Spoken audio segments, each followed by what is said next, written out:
If you've been dealing with an itchy scalp, stubborn dandruff, or spending too much time detangling your natural hair, this DIY aloe vera might be exactly what your hair care routine is missing. In today's video, I'm showing you step by step how you can make your very own DIY aloe vera oil using simple ingredients from your kitchen and using a simple method that actually works. And I will also be sharing some tips on how you can use this oil to get softer, healthier, and more manageable hair. And if you are new to our channel, welcome. We are so excited to have you joining our community. This is your safe space for natural hair care, simple routines, and DIYs that actually work. So for this oil, I will be using one piece of aloe vera, freshly cut, drain, and then I cut it into small pieces. So once you cut the aloe vera, ensure that you allow it to drain properly.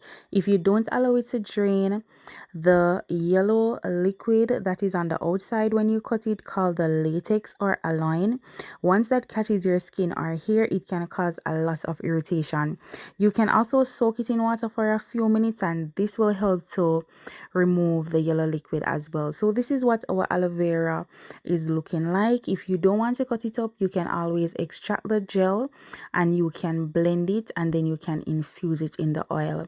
So I will be using olive oil, sunflower oil, and I think I use another oil, I don't remember, and I used around 1 cup.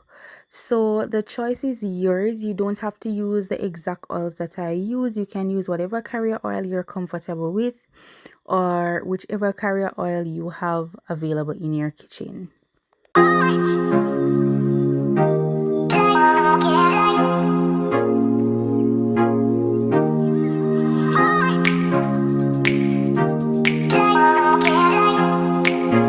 Now, when you're going to be infusing the oil, if you choose the heating method, ensure that you use the low flames to infuse the oil. You don't want to use high flames and then it causes it to burn, right?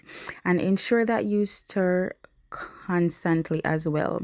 Now, as the oil heats, you'll notice that the aloe pieces start to change color and the oil begins to take on the nutrients. So that's exactly what we're looking for.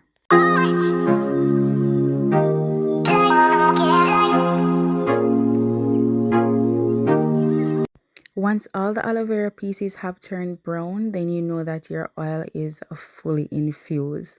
So what you are going to do after the oil has infused, you are going to turn off the fire and just allow your oil to cool, and then you can strain the oil with either a strainer or a cheesecloth or maybe a old stocking, whatever you have available. So let's talk about why aloe vera is known for its soothing and hydrating properties.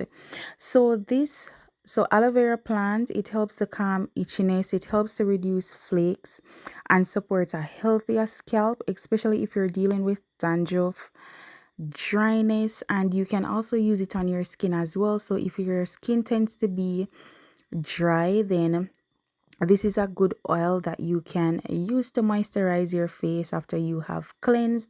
You can also use it as a hot oil treatment. You can use it as a pre-poo. So this oil is a very multi-purpose oil. You can also use it to seal the moisture in your hair as well. So once you have strained your oil, you can add essential oils. Now this is quite optional, and for storage you can use a clean glass jar or container, whatever you have available on hand. So I decided to use this 8-ounce bottle because this is what I had. So let's talk a little bit about how you can use the oil if you're struggling with itching or dandruff. So you can just apply the oil directly to your scalp and just massage it in a circular motion. Now you can repeat this step at least maybe 3 times per week, it all depends. And for detangling, you can apply the oil to damp hair.